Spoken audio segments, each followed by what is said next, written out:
Hi everyone! Innovation Hub Manipurna Khongjel Yangna Honglakliba Technology ki lamjel sida saruk yaba ngamnabagi damakta IoT amasung robotics ki field da sijinnaba yaba sensor sing sijinnaduna project demo khara uchagadauri. Project demo sing asida sensor sing asibu Arduino ga matau karamna sijinnagani amadi sensor sing asigi working sing su takani. Masina hana knowledge letriba miwai singda ehenba knowledge kaya ama pigani. Sensor sing asi automation amadi robotics ki backbone oidorini. High river sensor sing asi ki matengna environmental lakpa physical amasung chemical changes kudimak electrical signal da onthoglaga microcontroller da yohali.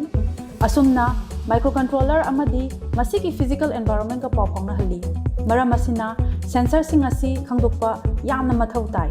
Masigi damak Innovation Hub Manipurna YouTube ki mateng lauraga IoT de interest leba mioi singda help taunaba hona zabani aduga viewers singna apamba project demo natraga suggestion tauningba leirabasu comment section da mention tawbiramo makha tarakpo oina video sing asi yengminarasi